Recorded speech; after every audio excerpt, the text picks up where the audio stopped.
Hello, welcome to a new video on the Exalted Third Edition Foundry module.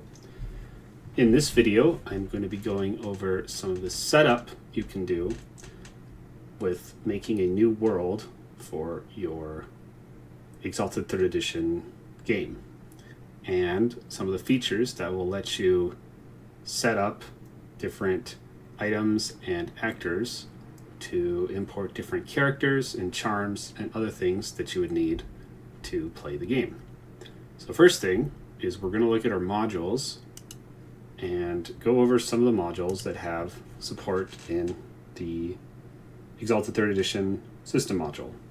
Now, none of these are required, but they are helpful if you want them. So first up, these are two modules by me.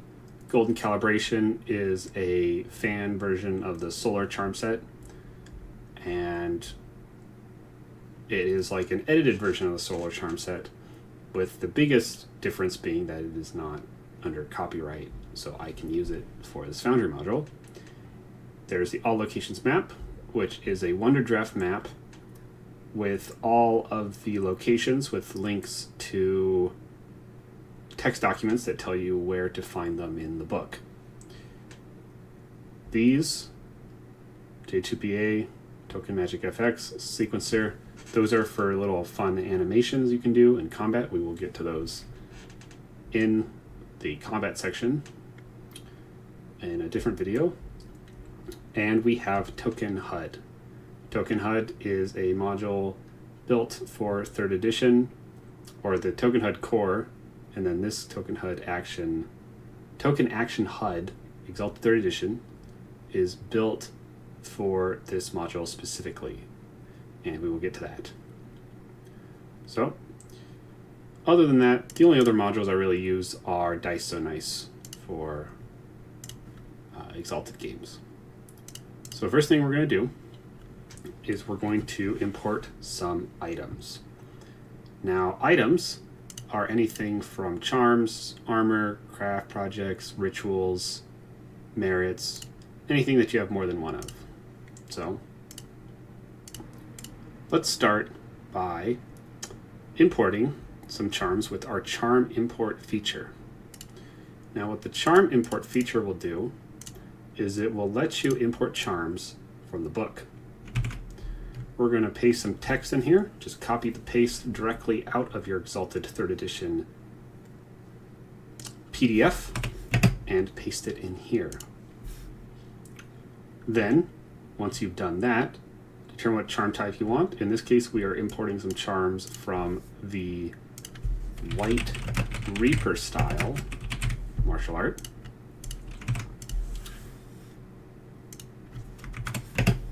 Then we import.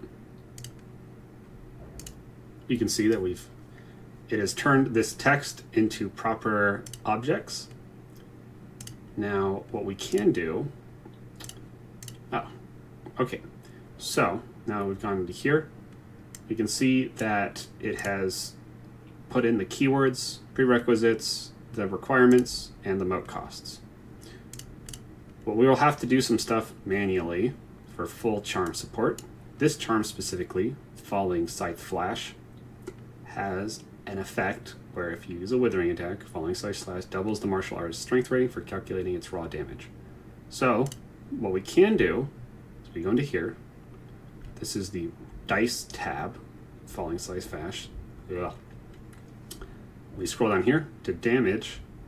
Now strength adds damage dice to your roll, and what we want to do is we can actually put in strength. If you want to know how this stuff works, just click on this little button right here.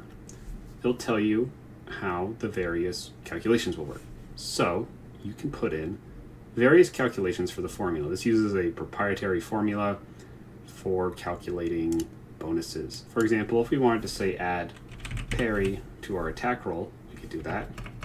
Or if we wanted to add our target's onslaught, our enemy's onslaught, we could do like that. And we can do other things as well. So we're going to add strength dice here. We're only going to be using the withering effect. We will not be using the decisive effect for this one. We will also be adding a listing name, White Reaper. And we will be doing that for this one. And this one as well. Now this is a form charm, and it has a lasting effect of 1 scene. So we are going to say that the end trigger for this charm is end of scene. You can see here that these charms will automatically show you the prerequisite charms that you need to access this charm. Next thing we're going to do, we have our White Reaper style charms, but we don't have a White Reaper style ability. So let's make one of those. White Reaper style, it is a martial art. And then we go into here and we can see this thing has appeared. We're going to tie this to White Reaper style. This will also work with tying charms to artifacts for evocations. So we got some White Reaper style charms. White Reaper style here. Now let's import golden calibration. Here's golden calibration. We're going to right click here, import all content. We're going to make a new folder called golden calibration, and we're going to keep document IDs. Make sure that this is checked when importing golden calibration, or else the charm prerequisites will not work. Okay, we've imported these golden calibration charms. We now have a list of solar charms that we can use. The golden calibration charms have had their bonuses set in charms where you can do that. So, for example, let's see, Whispered Prayer of Judgment. This charm adds essence dice to the attack roll. We can see that to the damage roll, yes. We can see that we're adding essence dice to our damage roll here. Some charms have effects that cannot be automated very well, but in the ones that can, they have already been set in golden calibration, saving you the trouble of having to do it yourself. So we've added some stuff here. Let's go, before we go into that, I'm going to cover that you can do this with other things. For example, merits. You can add merits from books. So for example, if you want to add backing, you could add backing from the books. You could also add weapons. So like, for example, if you wanted to add a dagger, you can have a dagger here. And what you can do is, we've got our dagger. We know it's a light weapon. We selected light and it automatically set the values here. And there's nothing particularly special about this dagger, so we can keep everything else as is. So we got a dagger. Next up, we've gotten our items in here, so let's make some characters. So first thing we're going to do is use the character creator feature to make a player character. We're in here. We can see that this little dialog box will help you make the character that you want while keeping track of all the stuff that you need to keep track of. For example, what attributes have been spent, what abilities have been spent, how many bonus points you've spent, and what the bonus points costs are. So let's start by naming our character Knife and Ivory Wrath. Well, that sounds like an abyssal. So we're going to make an abyssal here. Well, actually, no, we're using golden calibration, so we should make a solar. So here's our solar. We're going to make them a Dawncast. We're going to make them a melee super null. Essence 1, standard willpower. Let's go to attributes. Let's just randomize the attributes here. Okay, looks good. And let's grab some random abilities, but we're also going to give them 5 melee. Now, solars get 5 cast abilities, 5 favorite abilities. So let's pick 5 cast abilities. So we're going to do archery, melee, awareness, war, and resistance. And we get 5 favorite abilities.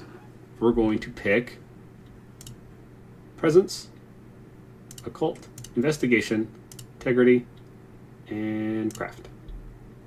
Now that we have these, let's move on to merits. And we only have 1 merit in our world right now, so we're just going to pick that one. And we're going to give it 5 dots. And go into here. And we can add charms. So, what we've done here is set up our attributes, our abilities, our merits, and our charms. Oh, we haven't gotten to charms yet. So we go back to abilities. And actually, let's add a martial art first. So we're going to add that White Reaper style we had earlier. We're going to add 5 points. And then we're going to add some charms. So let's click, if you click this button, it will pull up all charms for melee that your solar qualifies for. So for example, Dipping Swallow defense requires melee 1, essence 1. We have more than that and the proper essence, so we can take that charm. So we're going to take it. And it shows up right here. And we can do that again. Now you see that we have a bunch of new charms that showed up. That's because Hail Shattering Practice and the rest of these require Dipping Swallow defense as a prerequisite. Golden Calibration has these set automatically, but you can do this yourself. Those prerequisites that you saw earlier, for example here, will automatically show you which charms are available for you to purchase in the character creator. You can also add some random charms. So let's just do that right now. Bam. This will grab you a random charm that you qualify for and add it to your list. Let's just add some random specialties.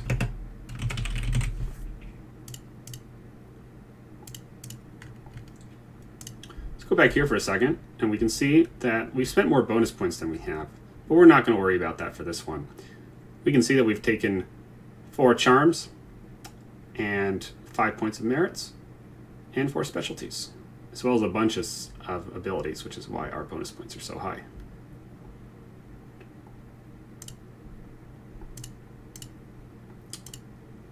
We go back to charms. If we wanted to get rid of some of these charms, we could click this button right here, get rid of that one.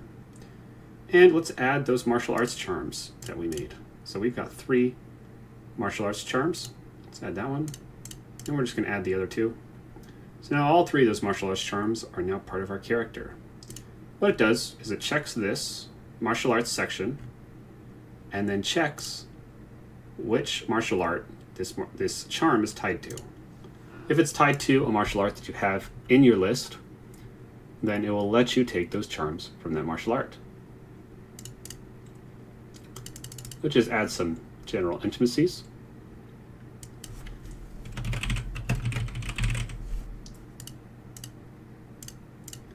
See down here what you need for a character. Let's add some weapons. We only have 1 weapon, which is our dagger, so we're just going to add that. And we're going to add some random heavy armor. We'll make it an artifact. The different items available will be based off what items you have listed in here.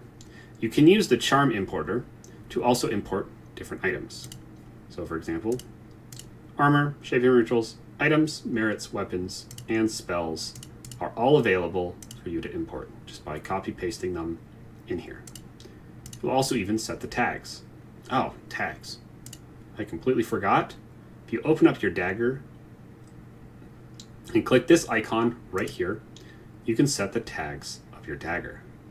Some of these tags have different effects and will automatically be added to your roll when you use them. For example, the smashing tag allows you to make smashing attacks. If you add the smashing tag to your item, it will lets you use smashing attacks. If you have, for example, a balanced item, it will automatically add the +1 overwhelming.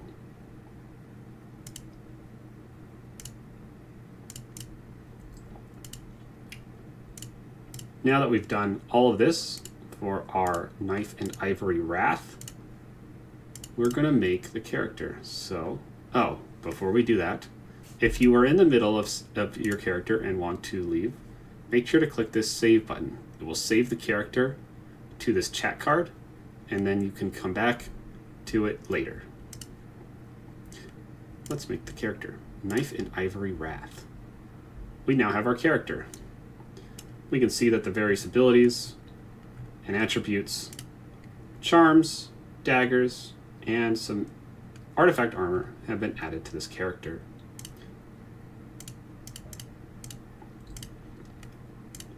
We have our White Reaper charms, our defense charms, and some excellencies that were added automatically.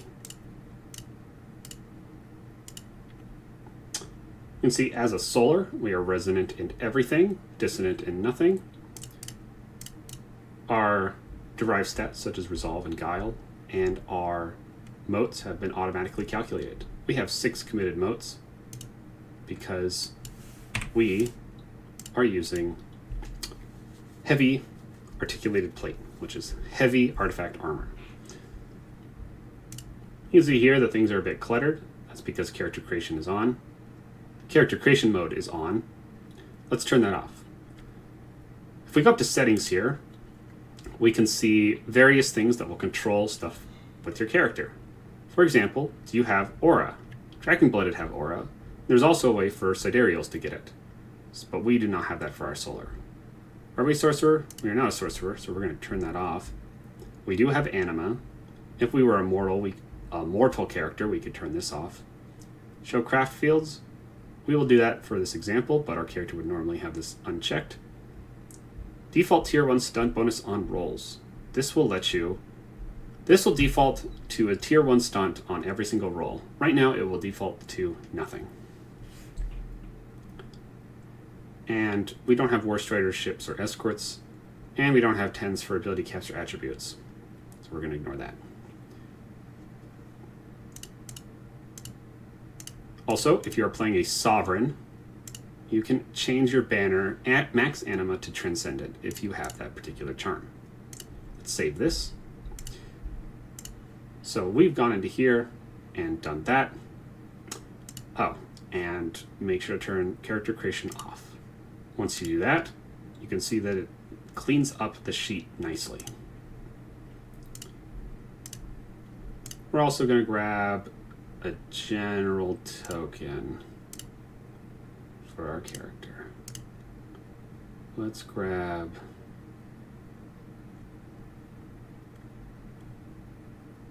this guy. Cool. We now have Knife and Ivory Wrath, our solar Dawncast. But we'll need some NPCs as well. So let's go into here and import an NPC. Just like items, you can also import characters and adversaries from the books. Normally, importing a character from the books to the game takes a long time, as it requires a lot of item inputting for all the intimacies, charms, and other effects of the character. But with the importer, it will save a lot of time. So we are importing a Blood Ape. And we're just going to call it Blood Ape. The first line is going to be the name, Blood Ape. Then we go through and make sure that it is correct. Now, unlike importing items and charms, you can't just straight up import them. There is no way that I have figured out how to tell when a charm ends and a new one begins in these charm listings. So you'll have to go in and add spaces between them. So the Blood Ape has all these different charms. We are going to make spaces between them. Okay. And then we're going to make our Blood Ape.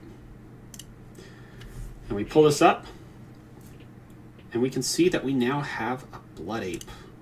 The only thing that it doesn't do is this. So now we have a first circle demon, blood ape, essence 2, bunch of motes, and different combat, claw, grapple, it's parry and soak,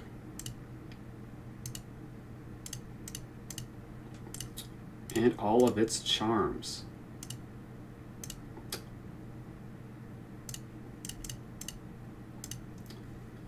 What you would normally take maybe 30 minutes to an hour only takes a few minutes with the template importer. Let's add a... Yes, there we go. Now let's make a battle group. First, we're going to need some other NPCs. So we're going to actually use the NPC creator to make our battle group. We pull this up. And we're going to call these normal enemies. So our normal enemies are going to be just mortal enemies. We're going to be using some elite warriors, or actually they are normal enemies, so we're going to use trained soldiers. And we're going to assume middle pool numbers. These numbers use the different values from the core rulebook to calculate what their stat should be. So our normal enemies. And this is a general overview of some of the stats. So for example, body would be what their natural soak is, as well as stuff like resistance. Their combat would be their combat skills, willpower, strength, mind, those kind of things. So for this example, we're going to give them exceptional combat ability. And this is for a bunch of special stuff. They are not a god, they are a battle group, so we're going to do that. And we're going to make them a size 2 with average drill battle group. We'll use just random weapons and armor. And they are a mortal. Now we've got our normal enemies. You can see that we have populated various values, mortal enemies, and set it as a battle group. And you can see that the battle group has average drill with size 2 and has not received a command bonus yet. Let's grab some... Yes, let's grab this for our normal enemies. So now we've imported a blood ape, made some normal enemies, and created a solar. While we're here, I'm going to show some other minor stuff. For example, you might have seen this lunar over here. We're going to show off how to create lunar animal forms. So we're going to make just badger. It's an animal. You go into settings, then lunar animal form. This only works on NPC stats. Now that it's a lunar animal form, we can tie this form to a lunar. So we can see that it's a lunar animal form, and we're going to tie it to Cedric of Greenheart. We're going to sync. What this will do is this, no, you can go over this if you go into it in the section, but basically it will pull in the important data from Cedric of Greenheart into the badger that will allow you to effectively use this character as your lunar when he transforms into it. So, for example, there are charms from Cedric. The charms are now here. You can see his anima effects. It has changed him to an exalt. You can see the motes and the other things that are important.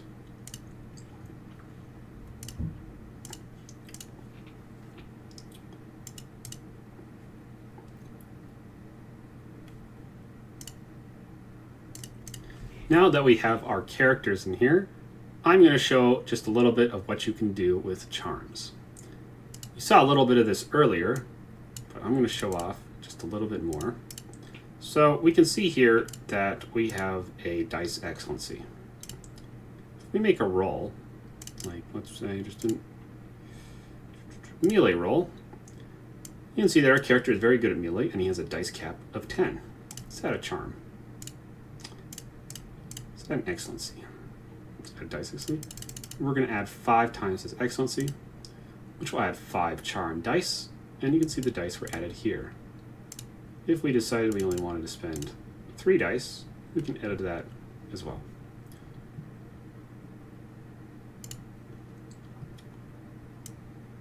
If someone else is rolling, even if it's not on your computer, for example, our Blood Ape is going to attack our Solar, you can use opposed charms. So this is a static excellency. We got our defense here. Our Solar is rolling. Say our Blood Ape is attacking our Solar, and our Solar wants to use a defense excellency. We've added it here. You can see the static excellency is on the opposed terms, and the defense went up. If that turned out to be a mistake, we'll just remove that, and defense goes back down to 0. If we had a charm that lasted a while, for example, let's look at this charm, War Lion Stance. If we wanted to activate this charm, it lasts for 1 scene. We can see that it's because it's a golden calibration charm. It has been automatically added as an end scene trigger, and we can activate it. So right now we have 27 motes. If we activate it, we'll have 25 motes and 8 committed motes. This charm will be active until the end of the scene, and those motes are committed. We can see in here that our character has this charm active and can turn it off, which brings us back down to 6. Let's say you've got a charm that adds, we're going to call it Big Sun Defense, and we're going to make it so that it costs 5 motes and gives us 1 evasion.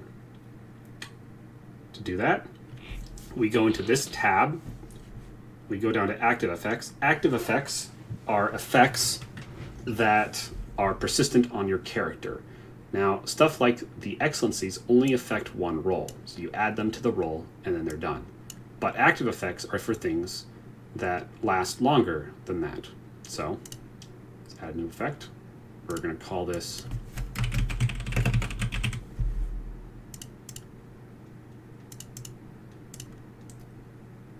we're going to go down here and evasion, and we're just going to add 1 evasion. Our current evasion is 1, but if we activate Big Sun Defense, our motes go down, but our evasion went up by 1. And then we can end that, and our evasion went back down to 1 from 2.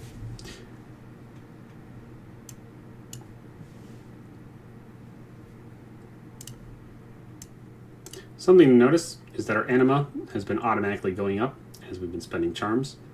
Those are calculated automatically. If we wanted to update our health, you can go into here and update that.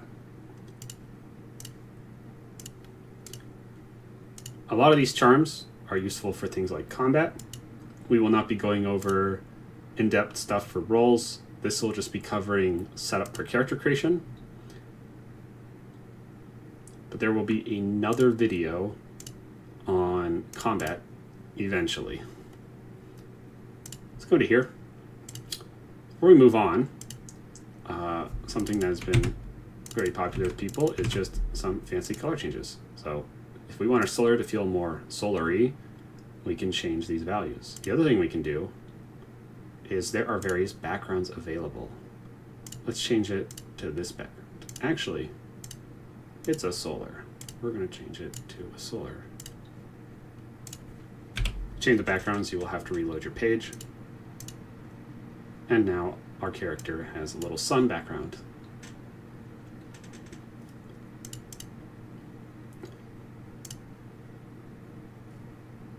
If you want to find a specific item, you can use the item search. And it will pull this up.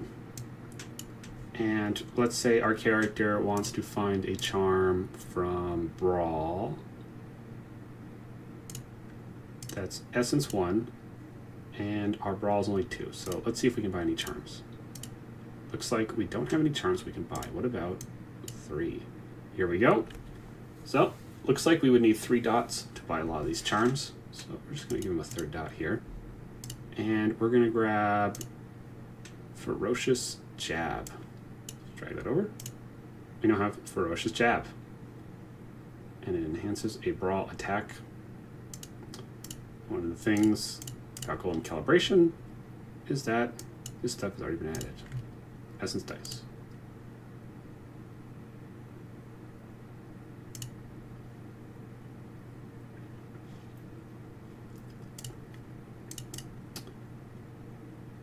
Now, let's just show up a couple of the modules to close things out. So earlier, I showed golden calibration, which we've already seen. But the other module that I've created is the all locations map. So let's click on this to import the all locations map. And that will make us a one-draft map that has all of the locations in the book listed.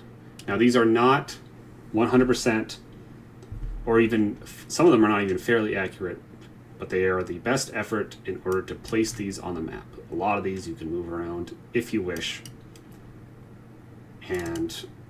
But you can see that these icons lead to journal notes that will tell you where the stuff is. So for example, Nisara Redoubt is a look shy outpost, and it is detailed in page 102 of Heirs of the Shogunate. This map will be updated when full books come out. This map does have locations from the Exigence manuscript, and because I will have to update that with the final document, I will not be doing that for future books, such as Abyssals. Once Across the 8 Directions comes out, this map will be receiving large updates. So if you download the map and it looks way different than it does now, that might be why. Then, so we've got that. Let's go back to our arena. Let's show how to use some of the other modules. So we're going to grab our Solar Palanquin here. We go into our settings. Go to Exalted Third Edition. This is something actually good to cover before we get into the modules. If you need to update system-wide settings, that will be in here. Some of the house rules and rules from Crucible Legend are covered here. Anything that would be important for automation or visualization is shown up here. So forgiving, decisives, unified character creation, and virtues. So if you don't want to use bonus points anymore, this will help you with that. And there is also some homebrew available, such as being able to bank stunts like in Exalted Essence and flat experience. We go into here. You can change the default sheet style if you want. Turn off Onslaught if you want to do that. There's a compact mode for if your monitor is small. And these two are for modules. This one is for the module called Token Magic FX. And this one is for J2BA and Sequencer. So these are already enabled. They are disabled by default. You will need to install the modules to do that. And what that will do is Token Magic FX will allow you to have anima effects. So if we're at Burning Anima, we can see our little color that is determined by this value right here. We go to Bonfire. Now we got a little burning glow, and we're going to turn that off. Let's make a Blood 8. Grab our character, we got a little dagger here. We open this up, go into effects, or details, and scroll down here, we can see attack effects. Let's see if we have a dagger. Looks like we don't, but we do have a short sword. Well, actually, we'll use our thrown dagger. This will allow you to do little animations for attacks. So we're going to make a quick attack, and you can see that there's a little dagger that pops up. If you attack multiple people, it will do both of them.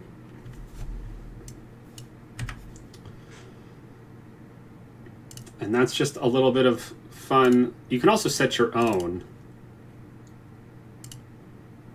effects if you wish by using this. If you want more information, I would recommend looking at the J2BA module and what they have available. Now, let's look at the last module, which is Token HUD, Action HUD. Token Action HUD Core must be installed first, and then you'll need to install Token Action HUD Exalted Third Edition. Once you have that, it will let you see this little icon right here when you click on a token. So normally you'd have to open up the full sheet, but with Token Action HUD, it will show various actions you can do with your character. For example, let's say you're being a storyteller and you have like a bunch of normal enemies, and you don't want to open up all their sheets to do other attacks. Well, you just click on their token, open it up, and you can see that they want to make a withering attack with their whip, and they click that and then roll it. Let's say they need to make a resistance check. Let me just click that and roll it. Say this person wants to make is being attacked and wants to add this charm. Just click on that and it will automatically add it to the roll. Let's actually do that right now. Up an attack, defense. And then the person on their computer is going to add Dipping Swallow defense. Actually, let's use static excellency. Once we do that, charm should be added to the roll, and then, yeah. So you can see that withering, decisive, gambits, various things like join battle, command, also all that sort of thing.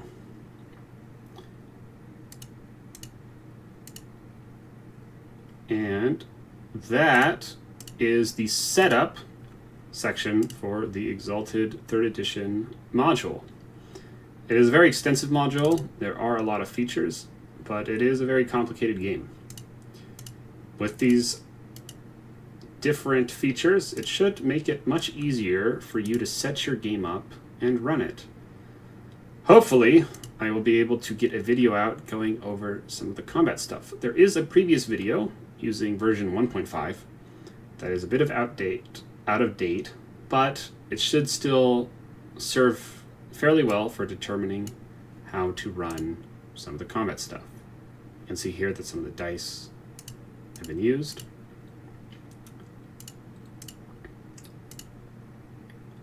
And that is it.